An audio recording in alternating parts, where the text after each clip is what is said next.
Okay, so let me just get a quick feel for the room. How many people have already been on listing appointments? By the show of hands. Okay, how many people have not been on listing appointments? Okay, so almost half and half.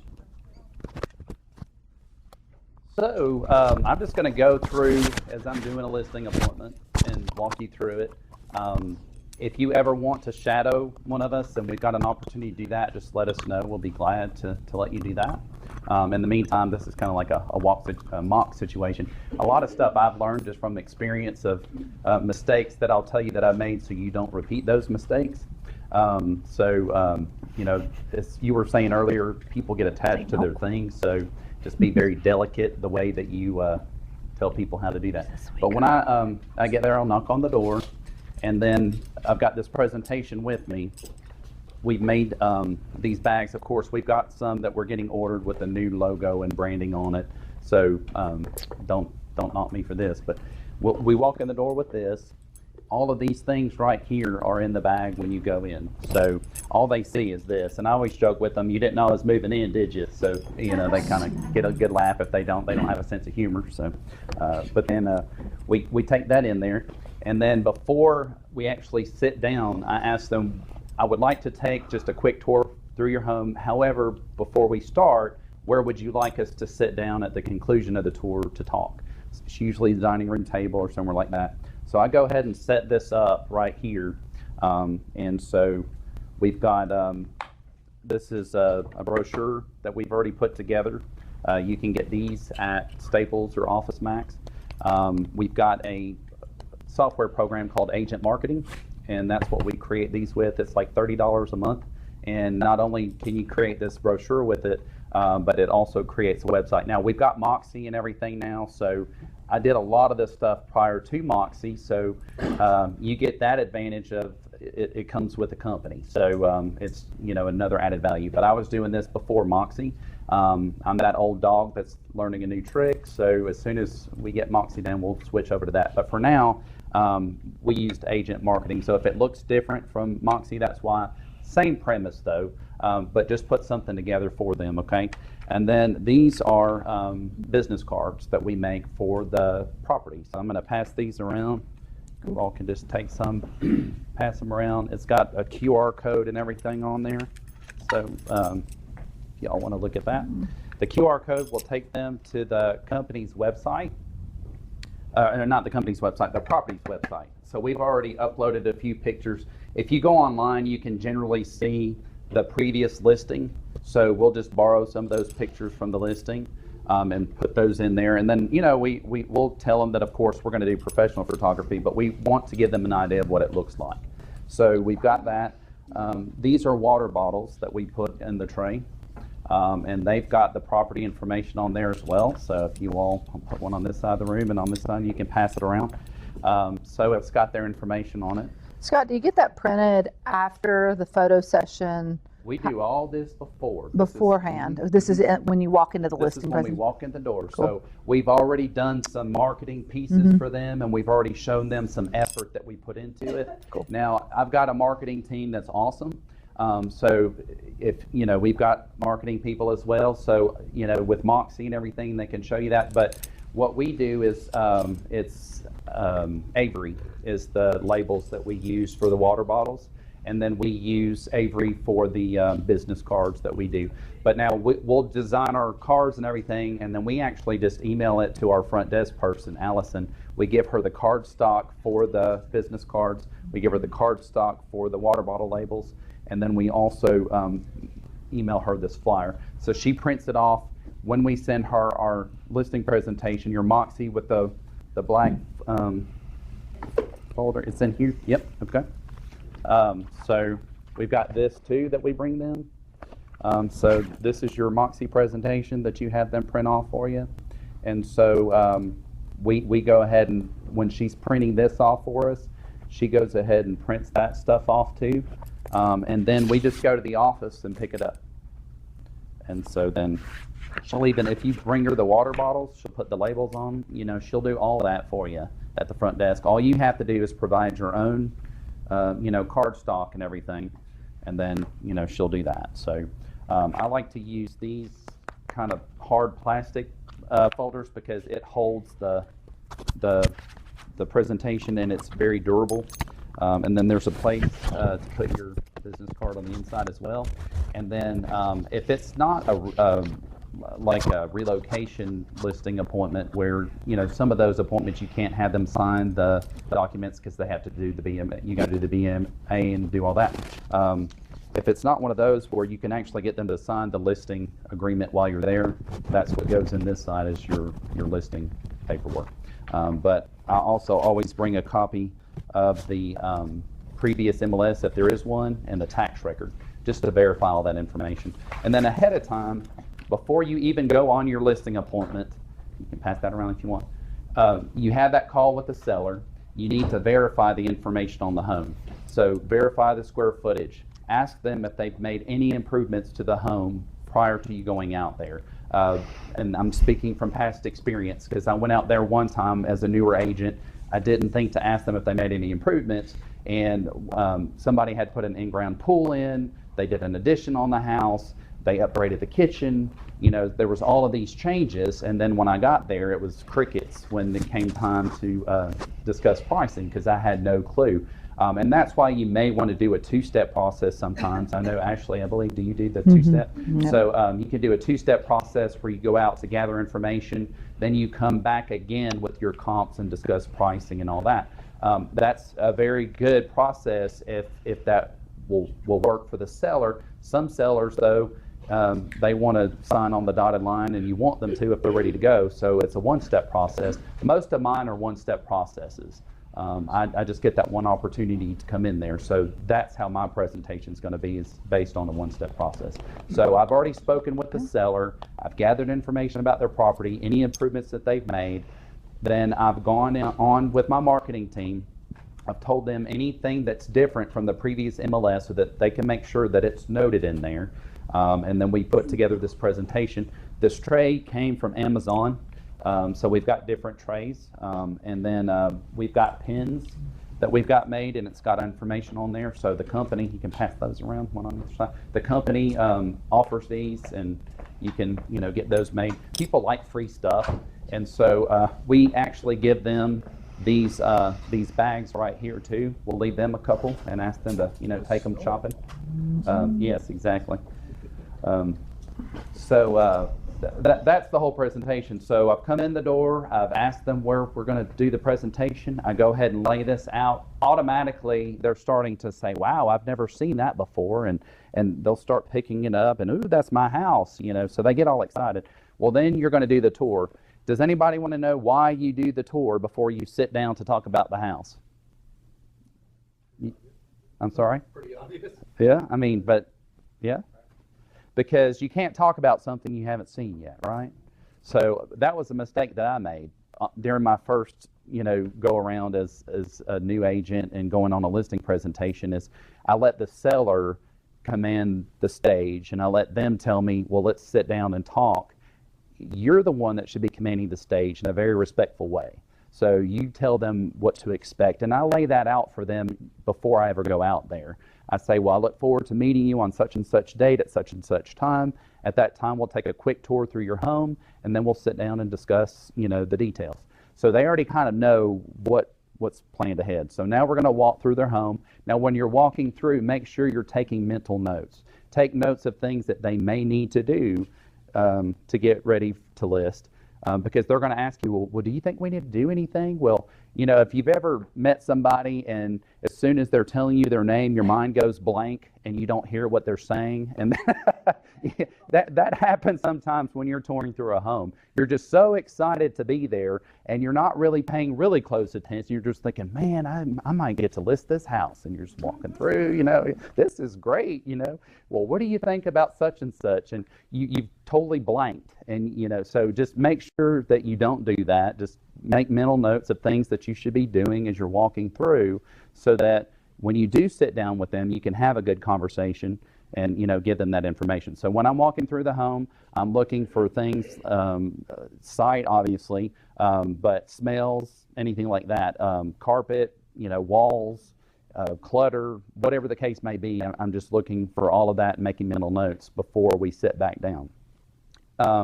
We usually take shoe covers with us because some people, you're getting more and more people from different areas, and some people, if you put your shoe bottoms on their carpet, they will cut you. I mean, right there on the spot. So you don't do that. So if you don't want to take your shoes off, make sure that you've got shoe covers, so that you can be respectful in that regard. And we generally, when we get a new listing, Ashley was delivering some this morning, we leave shoe covers at the house for the listings, for when we actually do have showings. So have a shoe cover with you, or take your shoes off, or at least offer to when you come in the front door. It's just respect. And then after you set up, you're walking through, you're making mental notes, then it's time to sit back down at the table. So then when you sit back down, you don't necessarily always want to just jump straight to business. You're trying to build a rapport, build a relationship with them. So you ask them, why are they moving? A lot of times it's for work, they're moving out of state, that sort of thing. And you're asking those questions because you're trying to build small talk and build a rapport, but it could also be an opportunity for you to be their buyer's agent if they're staying locally, or if they're moving out of the area, it could be an opportunity for you to get a referral to refer them somewhere else. Because Coldwell Banker is the largest real estate company in the world, right? We got the best network, the best agents. Yes? Can I get a yes? Yes. All right. So that's why you're doing that, is because you can build rapport, and then it's an opportunity for you to actually get more business on top of it. So then after you're doing small talk, does anybody get on social media in here? Yeah, any Facebook stalkers in here? It's okay. So I'm sure you've probably done that before. So one mistake I had made, and we didn't have Facebook when I first got into the business, but they were huge UT fans, and me not so much. And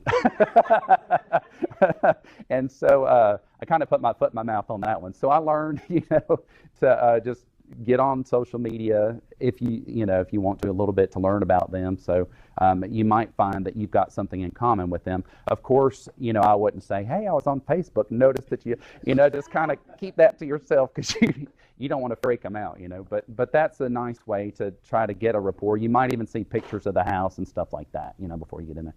So then after your small talk, then you're going to go through your presentation. Don't mention comparables or anything like that until the very end, because once you start talking about comps, you're going to lose them.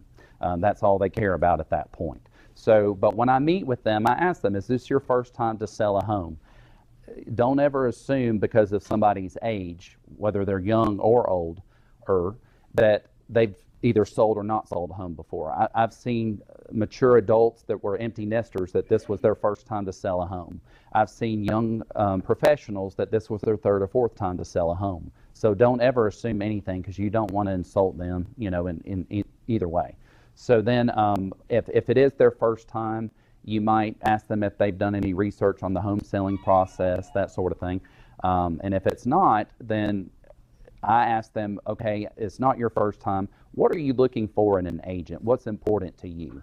Because there's so much that we can discuss in real estate. We could come here every day for weeks, and we could still have topics to, in situations to go over. So I ask them, what's important to you? Some people will say communication. I get that one a lot. So define with them, well, what is your ideal communication? Tell me how often, what format, and is it texting, calling, emailing? What is it that you prefer? So communication is usually a really big one.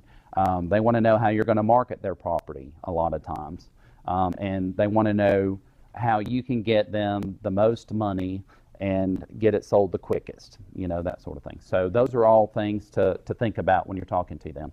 So after we go through that, I have that presentation pretty much memorized in my head. I don't go through it and read it to them. So in the two-step process, you could actually go ahead and leave a copy of it for them and then discuss it later on. But I bring it with me. I don't give it to them in advance on the one-step process. I just bring it with me. But now on the two-step, you would, but then I just talk to them and have a conversation with them. They don't need me to do like a kindergarten teacher and, just show them the book and flip the page and do all that. So I just have a conversation. Now I will, as it gets time, if there's certain things like buyer predictor, you all familiar with that? I make sure to highlight that and show them that. There's certain pages in the presentation that I might point out to them before we get to the comps. But I just have a conversation, and you just go through the process, and you won't forget to mention things. So when I say go through the process, I say, well, when you select me to be your agent, and talk as if they've already selected you. Be very confident in that, but not too confident, but let them know, hey, when you select me, the first thing that we're going to do is we're going to go through your home. I noticed through the walkthrough that we need to maybe do this, this, and this, and just maybe mention a couple items, and then once we get it ready, unless the home is showcase ready, then just say, typically we would go through and give you complimentary staging tips, but you don't need that. So kudos to you, and then say the next step is we're going to get some photos and do coming soon, and we're going to get your professional photographer, videographer scheduled.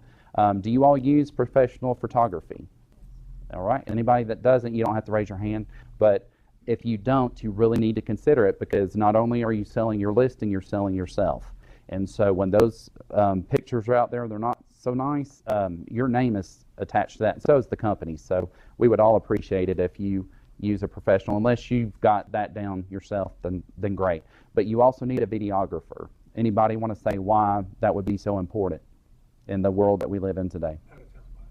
Beg your pardon? Yes, thank you. So out-of-town buyers. Has any of you heard of people buying a house sight unseen without actually physically seeing it? It's like the new normal. So do your client justice and get that videographer in there.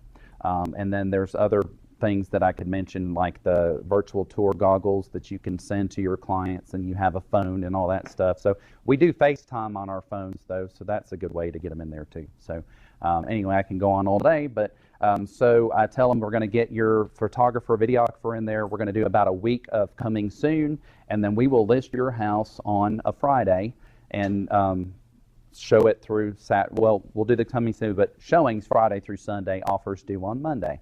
And then, of course, you want to touch on the marketing piece of it, how we're going to get them all the activity. And it's because Coldwell Banker has the most trafficked real estate website, do we not? Yes. Like twice as much as our next competitor, right? Who is? Remax. Yes, correct. So you just want to know these things. If you've got stats, know your stats, your personal stats. We did over 25 million last year. We sold over 68 transactions, that kind of thing. But if you don't have your own stats yet, which everybody's been there, because you've got to start at some point, use the company stats. If you're on a team, use your team stats and your company stats. But if you're an individual agent, just sell the company and just mention your affiliation with the company, and cumulatively we've got all of these years of experience, that sort of thing, and sell yourself on that. But the marketing piece, I always mention Coldwell Banker, and I always show that slide, because it really makes a statement when you see Coldwell Banker and over 140 million visits versus Remax with half that. I mean, that's huge, and then just tell them how we use an IDX. I'm not an IT person, but I sound like one sometimes. So I tell them we've got this IDX that feeds to hundreds of sites, so your home will be everywhere. We use social media. Do you all do Facebook ads? Yes? No? Yep. Okay, it's very cheap, but it gets it really out there. When I first got into business, we had to do print ads in the Sunday paper. So it cost a lot of money. Now you all have all of this at your exposure for like $25. You can get a significant ad out there. But have all that out there, go over your marketing piece, and then to conclude, after you've told them how you're going to do that, tell them about the showing service. Do you use the Sentry lock boxes? If you don't, you're supposed to, because if you don't and you're using a combo, then if something were to happen, your E&O may not cover you. If there's electronic lock boxes that are available in your area, you have to use those, or else just a little food for thought there. So, but I just show them all the reasons why it's important to use this. It's safety for your family. Tell them about showing time, how they can log on at any point, see what their showing activity's been, get their feedback, all of that, and of course hone in on your communication if that was one of the things that they had mentioned. And then of course we have Alexa here. This is something we just started. people already kind of liked this presentation here, but your techie people like Alexa. So we tell them that Alexa's going to help you sell your home, and then after she's done her job, you get to keep her. So that's another gimme kind of thing that people like. I hope this works, but so Alexa, why should I list this home?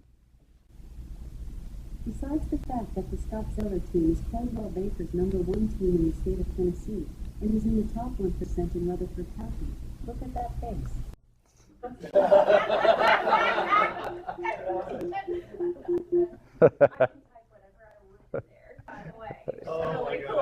Yes, yes.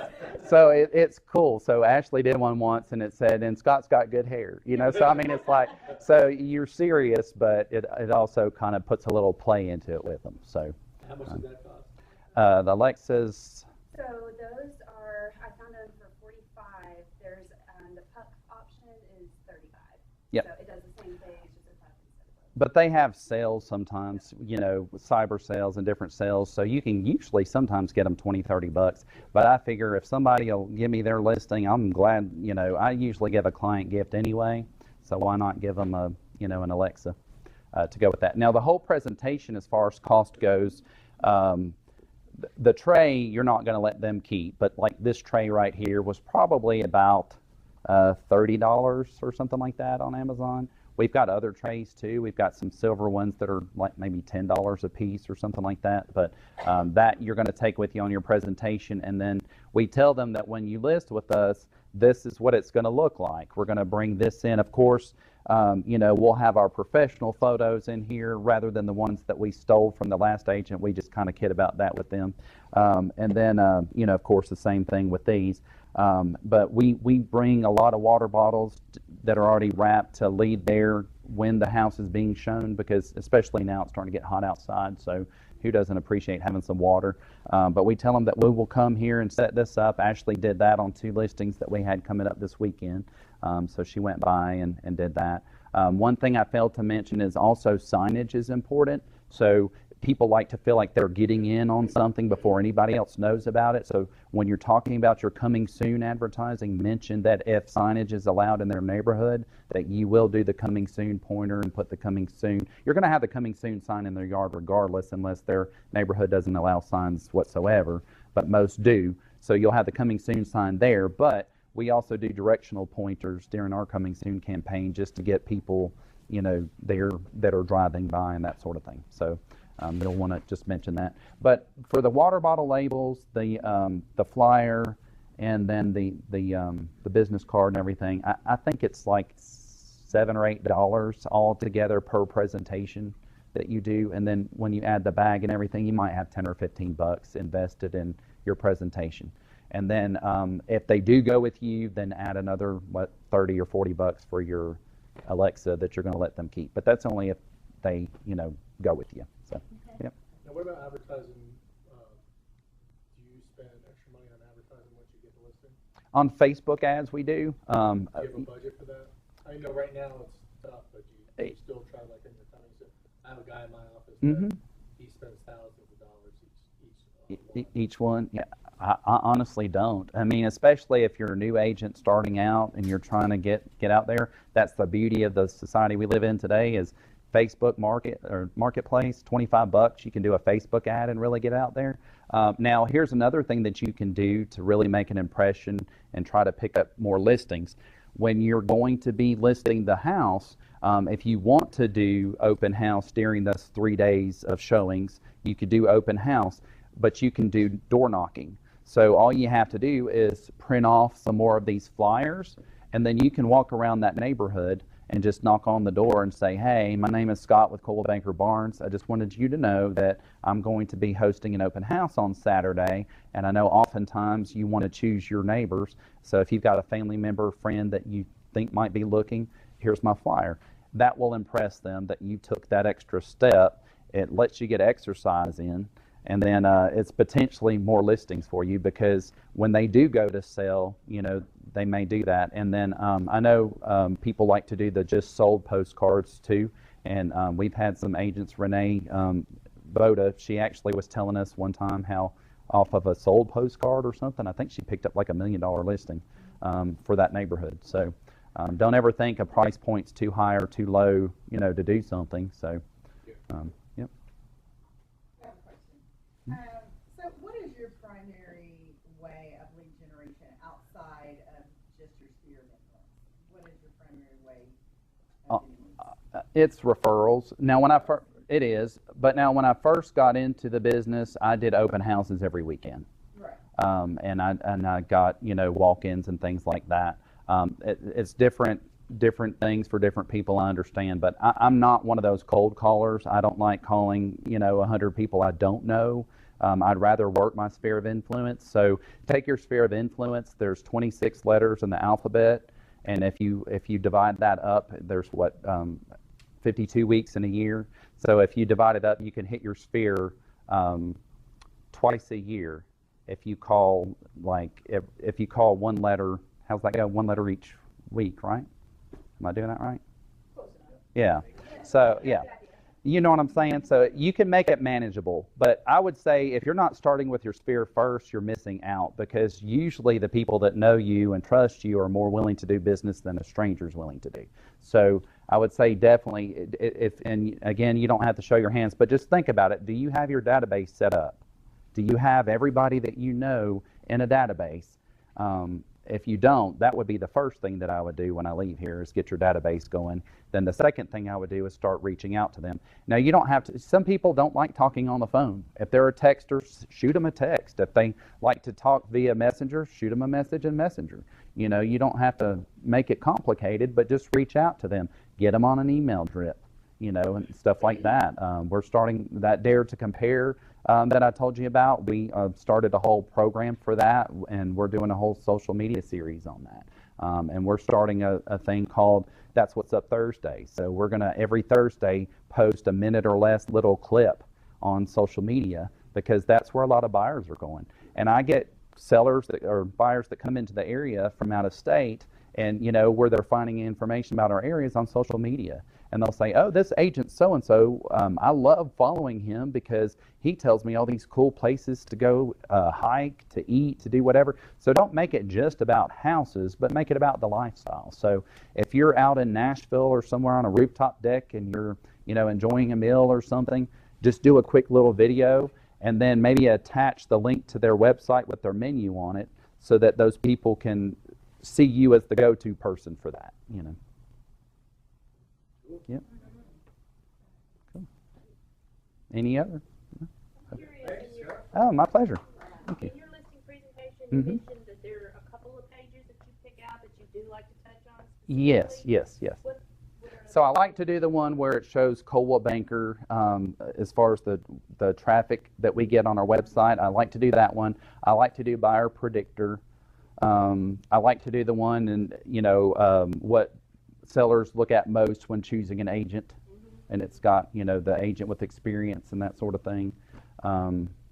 Those are just a few of the ones, and then I of course the comparables. So yep, you bet. All right, thank y'all. All right. Hi. I'm Ashley Boykin. I see a lot of new faces. I don't normally wear white socks with these shoes. I have not been living in my house in about 2.5 months, so I'm not really sure what I have on, but just bear with me. So I'm here, happy to be here. First off, congrats on being in the best business in the world that offers you and affords you the ability to make the most money and have the most financial freedom of any other job in the world. And you need to know that and acknowledge that. Not everyone's going to have success in this business. It is a very, very difficult business. It's not easy, never easy.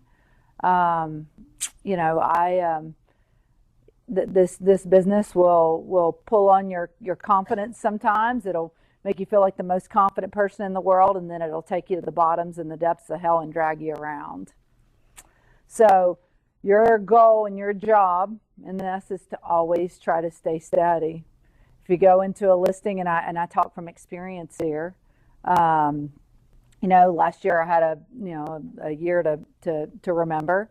It was amazing. And then this year I've come out since January and I've lost $16 million worth of listings from January till now.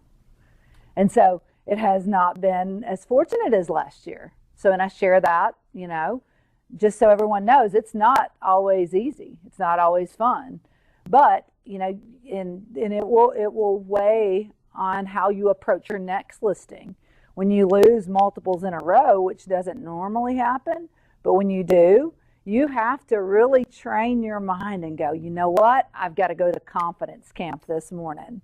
So everyone that's here right now, we're in confidence camp. I'm in confidence camp with you. How many people have ever felt insecure going in on a buyer, seller, or any type of appointment they've ever been on? We all have, okay? You have to look at those insecurities and go, how am I going to slay these insecurities? Because I do it. I go in and go, God, I've been beat so many times in the last 3 months. I can't do that. I've got to go, I'm going to dominate this. Because someone knows when I walk through the door and I'm defeated. Or if they know you walk in and you go, I'm brand new. I don't have any confidence at what I'm doing. So, you know what, new people? Fake it till you make it. Build some confidence. And you know what? There's going to be objection. Guess what? You're brand new. Who gives a crap? Who cares? I'm brand new. Yes, I'm brand new. But guess what? I'm going to work my tail off for you, right? Experienced people, we're going to lose. I have to stomach that. We're going to lose sometimes. And you have to get back up and you have to go, all right, now I've lost and I'm ready to win. And you have to take a winning attitude because I'm telling you, people, and it's all different walks of life, all different levels of incomes, all different house prices. They want someone that walks in with energy and confidence. So it doesn't matter. It doesn't matter your approach. It doesn't matter Scott's approach. If you are having a tough day, you better get your mind where it needs to be. If you've been displaced from your house for 2.5 months, you better get your crap together. So there you go. Now we're going to talk about listings. All right. So back in 2010, I'll go through my listing, pretty quickly. I'll hit it. And it's very similar to what Scott does, minus this stuff, which is awesome, which I may hack it. Feel free to steal anything. That's what you do. And don't be afraid. That's what the business is, steal it. Back in 2010, I was very insecure when I would walk into listing appointments. And I wouldn't understand why I would tell someone, why would someone list with me? And I remember I worked with an agent at Coldwell who was a huge producing agent. He had owned a bit large real estate company for a long period of time. And I would sit down and go, I don't understand. I don't know how to convey why someone would list with me. I don't know. Why would you list your house with me? I don't know. And he was like, well, you got to figure that out. That's huge. And I would go, yeah, I don't know what to say. Like, I don't know what to I know I can sit here and go through this spiel of Coldwell Banker, this, that, and the other, but I didn't know why to tell him to list with me.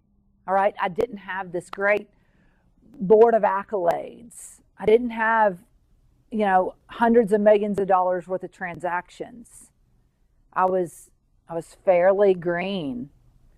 And I was like, okay, so what am I going to do? I said, well, one thing I can control to build confidence is to nail my presentation. And so I wanted to become almost robotic in my presentation because I was too green to sit down and say, hey, Mr. Zeller, here's why you should list with me. I had no reasoning why I should do that. So I took the listing presentation and I printed it out and I took sticky notes and I said, write down exactly what I would say about that sheet. And I wrote it down and I memorized it. And I'm not a good memorization person. I can come across very robotic if I memorize. But you know what? It was better than me fumbling. So I said, I'm gonna memorize.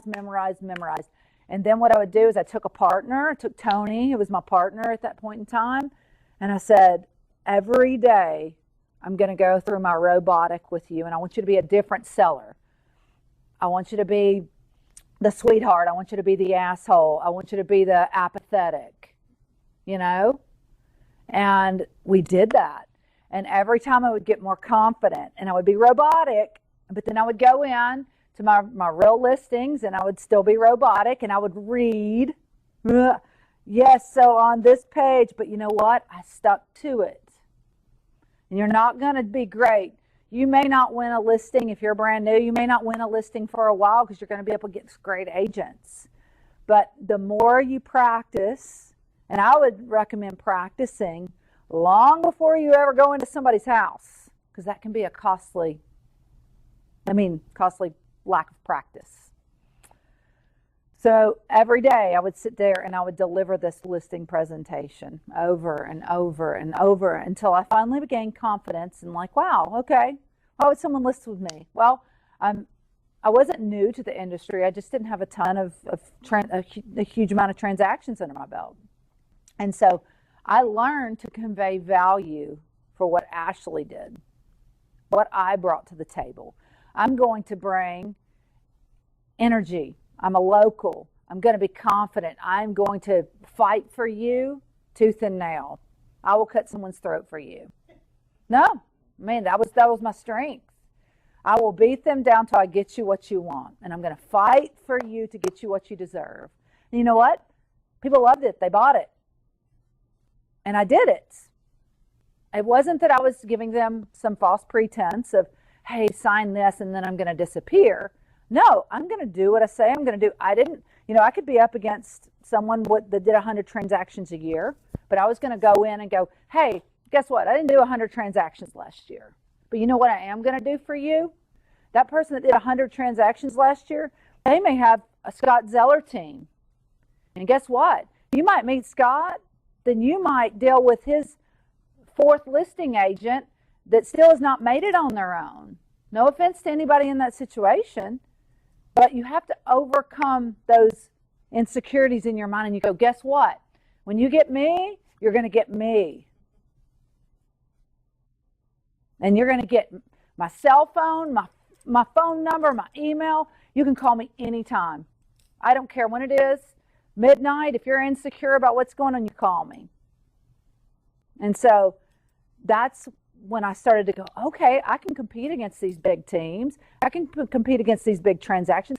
I've just got to find out what is the weakness of these large teams? What's the weakness of an agent that does, $50 million in transactions a year? What's the weakness of a brand new agent when I've been in, 5 years, but I haven't done many transactions? And you look at it and you just start analyzing it and you go, okay, I'm going to spin this and I'm going to find my strong suit. And I'm going to go into it and I'm going to be confident. So anyways, really, really focused on that black bound, what was it, Toolkit CMA. We used to print it out. And I picked the sheets that I understood. I didn't make it this thick binder. I picked the ones that I liked, that I felt confident presenting. I made notes on it. I memorized it. And then eventually the book went away. And I was able to sit down and talk, and I was confident that I knew what I was talking about because it took practice. Guys, this business, it's just like anything else you do in life. You're going to have to work hard, and you need to practice. It's not, right now you can step in and you can maybe make a little bit of money. When the market changes, you better know what you're doing. And the people that work the hardest, and they treat it like school, or treat it like a learning and like a true business and run it like a business, you're going to win. And you stick with it and you stay strong for the course, but you've got to practice your listing presentation. If you aren't confident in an area when you're going in and you're not going to win, you have to be okay with rejection, which I hate rejection. I suck at accepting it because I always walk in and I go, I feel like I'm the best for the job. I lost a listing last week because the lady flipped a coin. How does that make you feel when you've been doing this 20 years? Yeah, it's tough. It's hard to stomach. But you know what? It happens. And you go, oh, well, you know what? Well, next, right? What is the old saying? One knows one step closer to the yes. And that's true. But anyways, I do a two-step process.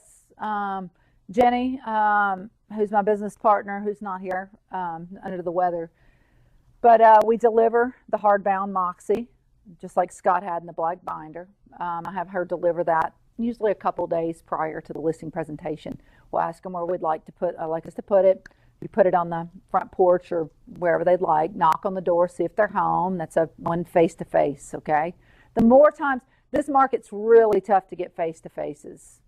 The more you can reach out and touch someone is always better. So we drop that off. I set my appointment time. I come in. I usually come in, sit my things down. I always pick where I want to sit. And I say, do you mind if I sit my things down right there? And they'll say, no, not a problem. Or if they don't want me to, they'll say, I was thinking we could talk in there in the sunroom. Okay, cool. That's great. I'm not going to argue over that. But you want them to know, hey, I'm here to do business, right? And don't ever tell someone this is a lovely home if it's not. Oh, this is a beautiful home. No. If it's not, don't say a word. Be like, oh, okay. Yeah, looks like we've got some work to do here. You know, because sometimes you don't want that listing. And I will be very candid with people. I will say, hey, this is not a feelings game. Are you okay with that? Because I might have to hurt your feelings. This is not a feelings game. Are you okay with this? This is a business transaction. Yeah, I'm okay with that. Well, your house smells like dog pee. And I can't sell dog pee and make you the most money. So what can we do about the dog pee? Let's talk through this. I am a very direct human being. That may not be your style, and that is okay. You have to find your style. I'm not for everyone, okay? And you learn that. You will have your people that are for you that aren't for me. You know, you're going to have people, and you may address it differently. You may say, hey, you know, I have dogs, and I love them, and, you know, every once in a while they potty in the floor, but it's not acceptable. Are we okay with doing something about it? We just handle it different, right? Everybody, but you have to be able to voice the truth. Because what I tell people, you would rather me be honest. I would rather be honest and get a paycheck than dishonest and fired. So if I don't tell them about the dog pee, then agents start giving feedback, and they're going to go, why didn't you tell me? You're the professional. I hired you. Well, I was afraid to. So, you know, I went on a listing yesterday and getting ready to list a big house over here and towards Avalon. And, you know, it's probably one of the most amazing houses I've ever been in. But the master bath sucks. And, you know, we walked through, and when we finished, I said, hey, can we go back and revisit the master bath? And she's like, yeah. And I said, what are your thoughts on your bathroom? And she said, I hate it. I've hated it since we bought it. And I said, okay. I said, the bathroom is a concern for me because it's dated. And I was like, let's talk through what we can do about it, because we've only got 2 weeks before we're going to the market. So we can't gut it. So, you know, we talked through some options. And I said, you know what? If we have to give $100,000 to a renovation for it, we will. But, you know, I was candid because we may get feedback. The master bath was dated because we're listing at a premium price. If you want a premium price, everything better be premium. Well, the bathroom's not premium. So essentially, come in, sit the things down. I always do a walkthrough. I want to know what I'm talking through here. And as we walk, I talk to them. Tell me what's special about the house to you. Have you done any additions? Have you done any recent renovations? Big question here, guys. Do you know any issues with your property that I may not be able to see with my own eyes? You'd be surprised.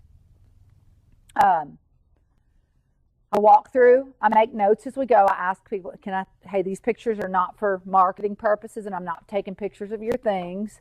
Do you mind if I take pictures just for memory's sake, so I remember what I'm pricing? different size houses, different caliber of houses may not warrant that. So we walk through, we talk about what was special about the house. They'll share with me, hey, we put new carpet or new hardwoods in 2 years ago. HVACs are 5 years old, blah, blah, blah, blah. So then we get back. I used to take comparables to the table with me. I don't do that anymore. I don't ever know what I'm pricing. I don't know if 6 dogs and 2 children have destroyed the house. I don't know if they've done an addition. I don't know if they've added pools. I don't know if they had Italian marble imported for the bathroom that was $500,000. I have no idea. And I don't ask those questions before I go in. And I'll let them know, hey, I will not be pricing your house at the table when we sit down. But what I do, if it's a traditional neighborhood or a traditional zip code, I will bring them printouts in the folder that I take of comparables that are similar to their house style. I tell them, here's a range of what you can expect us to come back in. And then when I leave, I know if we're on the high side of that range, and then I can kind of talk through it. And they always go, well, what do you think it's worth? And I say, hey, it takes a lot of homework to get to this number. So I need you to give me about 48 hours, and I'll get back to you. Because it takes a lot of homework. I don't feel confident. I can give someone a range, but I don't feel confident nailing that number down while I'm at, before I go into a property. Houses always surprise me. One, I can walk in and be like, oh, great, this one's not going to be good. And I walk in and it's awesome. Or I can walk into one I think is going to be awesome and it's not a great floor plan and the finishes aren't great and kids have destroyed it and they don't want to do anything. So it's all dependent on those things. So I always call back and go over numbers. So I tell them I will email them comparables and then I set up a phone call with them to talk through the numbers. Because once I do that, then I can say, and it never hurts, guys, to say, what do you think your property's worth? Most of them will say, well, you're the professional. That's why I'm hiring you. But sometimes they may blurt out a number. 1.2. Oh, well, why don't you call me when that other agent gets fired for listening at 1.2, it's $1 million house. But, everybody sets up their own process. That's just what I like to do. There's multiple ways to skin a cat. You can do the process. You can bring comps. If you feel confident pricing it at the table, that's not a problem. I do not get listing agreements signed at the table. That's probably, yes, you're traditional. It's probably a big no-no, but that's just not my style. I like to go over numbers, and then I like to say, is there anything else I can do to earn your business? And if they say no, then I'll say, would you like me to send the listing papers over to you? And then I'll get them signed. Someone's right behind you. Another agent? Yeah. Well, it is what it is. They're going to interview that person anyways. That would be my thought. And I want them to pick the best person for the job. I don't want to strong arm someone into working with me and then have regret. I only want to work with people that are suited for me. That's how I feel. So I am confident that I feel like I can go in and win with the people that are suited for me. So might not work for everybody. It might benefit you. I always have my iPad. If somebody said, hey, well, where do I sign? Well, here's a listing. Here's a listing. Sign. But that's just not how I do it. Well, the reason why I brought that up is I had someone come behind me and they offered Susan Greger, offered more money than the house. It's worth. She got the listing. They wound up dropping the price, and right where I was, but she got the listing. So. No, and that's her sales tactic. Susan's one of the best of all time. It's going to be tough to beat her, but that's notorious. Susan will do what it takes to get the listing. She don't care. Here's a number, and then she'll just tell you, hey, we were off. Drop it $100,000. But her numbers are going to be tough to be beat. But anyways, we walk through the house. We sit down. I discuss with them. I always discuss my standings, my numbers. I tell them about me. I've delivered the book to them, so they've had the opportunity, if they're a visual person that likes to read through. I've told them that when I come in, I'd love for them to make notes and ask any questions out of the book. I never open the book. I don't. It's just not my thing. I hit the high notes of the book, and then I tell them, like, look, I can sit here and go through smoke and mirrors for days. Ultimately, marketing, my number one job is to drive other agents with buyers through your front door. I very rarely am going to be showing your house. My number one goal is to solely represent you.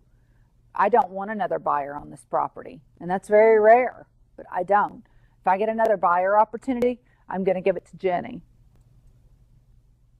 because I want to solely represent that person, and I let them know that. I love representation, and I feel like, and I'm not a big fan of facilitator status. So I like the paycheck of facilitator status, yes. But when I'm interviewing, my number one goal is to represent that seller to the best of my ability. And I tell that seller that. We walk through, I hit the high notes of where the property is going to be marketed, tell them my number one job. I let them know what open house truly is. I try to be very candid. Open house is an opportunity. If I sit in an open house and you want me to host an open house, it's not going to sell your property. An open house is for me or my team member to gain buyers. And they go, oh, no one has a clue what open house. They don't know what open house is. They see it on HGTV. So when you tell them, hey, the purpose of open house is to generate more buyers, then it's up to them. Hey, it's up to you. If you want me to host an open house, happy to. But remember, my number one goal is to solely represent you. And they go, oh, okay, gotcha. Yeah, can you have an open house 2 weeks from now? Nope. I only have one open house. We only got time for one in this market. And the market you're in is going to be indicative of what your presentation is as well, how aggressive you need to be. I go through, hey guys, the number one most important thing, Mr. Seller, is the process right now. And it's setting up the process. Like Scott said, I'm going to shoot it on this date. I'm going to run coming soon ads and go live to the MLS and the coming soon status, which is syndicated over thousands of websites, any website you could ever imagine, the Zillows, the Realtor.coms, the .com, whatever it is, that's where it's going. And essentially, the process is how you're going to leverage the auction style market, which we're currently in. Now, will that change? Absolutely. Give it a couple months. But, we're going to be in an auction style market. I expect multiple offers on this house. I can't guarantee it, but I expect it. I'd like to list it on a Thursday. If you would like an open house held here, we will gladly hold one on that Sunday. Any or all offers are due by 6 p.m. We'll review them on Monday. Make a decision. You get the pick of the litter. And I usually stay about 45 minutes, unless it's like a super large house, and then I'll probably stay an hour and a half just because you have to walk the property. And it depends on the seller. Sometimes sellers have questions, sometimes they don't. And I've asked the question multiple times, is there anything that I can do to earn your business today? No, I think you did a great job. Okay, cool. I'll call you on Tuesday. I'm going to give you the numbers, then we can talk about what it looks like to sign a listing agreement. Very, very rarely ever talk about commission. It's very rarely brought up. If it is, just overcome the objection. Hey, what do you work for? 6%. And let me explain how that works. Remember, my sole number one job is to represent you. And if I'm responsible to drive other agents with buyers through the front door, which there I pay 3% to that person. And I explained it. Okay, awesome, great. Not a problem. If they have objections, we cover that with commissions. Cool. Any questions? I know y'all have questions on that commission part. Yeah, go ahead. I mean, yeah. What do you say when they want to cut the commission? Well, I'll say I'm not a discount broker. If I cut my commission, I'm going to have to cut my services, but I'd be glad to put you in touch with a discount broker if you'd like me to. I've got a couple of numbers saved in my phone, and I'm happy to refer you out to a discount broker. You're going to get less services, and I just don't discount my commissions. What I do for one, I have to do for others. Now, do I never discount my commission? That's not a true statement, because I've had, like I've got a deal right now where I've got, they're giving me 4 deals. Of course, I'm going to discount it somewhere along the way. I mean, of course. But I mean, what you do for one, you got to do for others. And our value is not in the commission.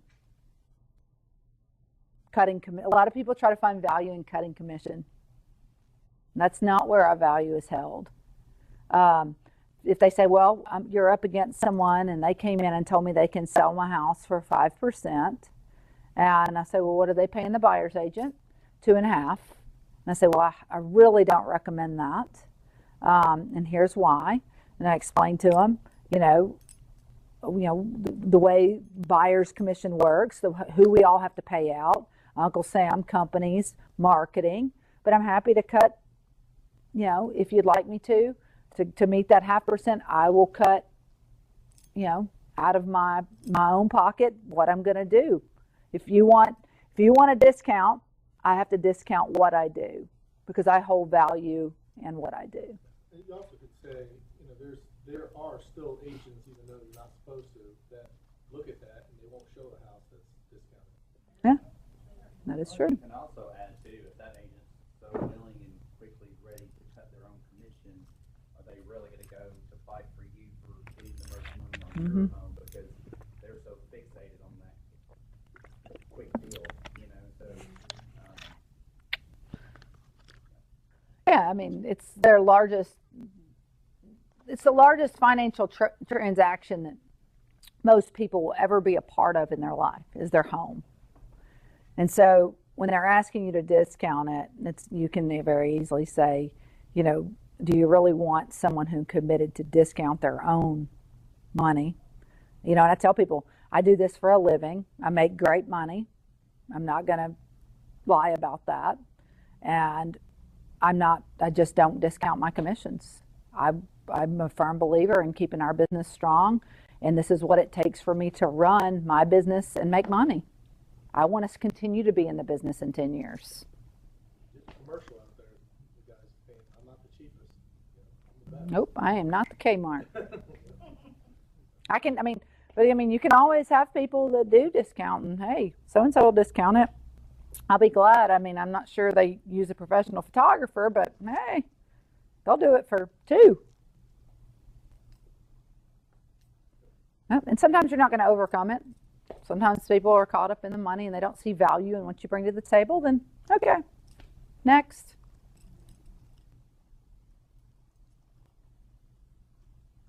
Any other questions? Come on. Well, as soon as you guys leave, they're going to be like, oh, well, what about this? Any question you can ask. Go ahead. Blurt it out. Steve, give me a question. This $299 fee in addition to your commission? Okay, yeah, sure do. And that is a transaction fee that I have no part of. I make no part of that $299. It's so people at my company can touch that file and make that transaction happen. Is that a problem? No. Okay. Yeah, I've never had that as an issue. And it's amazing to me how many of my agents still have that. And they ask me, they just don't want to pay it. There's a lot of older agents that pay it. And I think, for me, the biggest thing is what I found is exactly what Ashley says. Is you just got to have confidence in it. Mm-hmm. I give the same type answer. I don't even really give them an opportunity to object, because I explain it confidently, and it's never been an issue for me. But it continues to be issues for agents who have done this for a long time. You just got to be confident in what you're doing. When you started years ago, how did you get your leads? Your best lead source? So back in, I've been licensed for about 20 years, and I've sold, in 2010, I decided I wanted to be a big agent. And I decided, I was like, I wanted to figure out how to do this. And I didn't have, a lot of statistics to back why someone would go work with me. So what I did is I started a Facebook campaign every single day. I was like, what do people want? They want information. They want to be educated and they want information. And I started just on my Facebook page back in 2010. I would run, and you can figure out what works for you. But back then, we're coming out of a foreclosure market, and there were a lot of deals to be had. And I laugh now because I was like, if I'd have bought 10 of those, I wouldn't even be working right now, But I would run what was called Deal of the Day. And it was amazing because I ran this at 5 days a week and never missed it. And I would run the deal all different parts of town, usually within probably a 20-minute radius of Nashville, 20, 30-minute. And I would find one that I felt like the tax appraisal was significantly higher than what the list price was. And I would run it as tax appraised value. Well, people thought it was appraised value, but it was still a great deal. And I would run Deal of the Day, and I would give information on it. And people would just start, before you knew it, people thought I was like the guru of real estate. It was so weird. I would go out, and people would be like, oh, my God, you run those deals every single day. Like, where do you come up with this stuff? I'm like, just extra special, And that's where I really just started to grow. And then I started doing educational videos, and I would shoot, and, I would just truly be who I am. If I was upset with the industry, I would share social media videos about it. I've really gotten away from social media. I got burned out, and I got sick of sharing my whole life and putting it out there, in all honesty. And it hurts me. It does. It'll hurt you. And, I'm trying to talk myself into walking back in, And you don't have to be an influencer or anything like that, but you have to offer valuable information. As a new person, what better way to let people know that you're in the marketplace than posting like statistics of like, hey guys, did you know that Williamson County homes are up 20% in the last 9 months in value? So, and then diagramming it for people. If your house was $800,000, that means it's worth $1 million and some change. Robin shares those stats. Yeah. There's all kinds of information at your fingertips. And don't just take the stat and just repost it. Like, put it in your words and act like you're being a wealth of information. People love information, and when they feel like you are an educator, because that's what we are. We're not salespeople. We're educators. They'll kind of go, whoa, I've seen that Scott Zeller. He's been posting all this information on Facebook. You're really just killing it and burning it up out there, aren't you? Yeah, buddy. But yeah. And when you're new and you don't have listings, reach out to people with listings. I've got agents from other companies, not even with Coldwell, and I'm sure you do too. Yep. Calling you, may I do an open house at your? I'm like, well, I appreciate it, but no. I'll say yes. If it was a company Yeah. agent, we would be more than happy to, seller willing. That's the way. And then you post, hey, I'm doing an open house here this weekend. They don't know it's not your listing. They have no clue. To Ashley's point, you're looking busy, and you don't have to say you're just saying I'm doing an open house here. So, Or you can do a preview of the house. Yeah, or a preview. You can say, this is a nice kitchen, huh?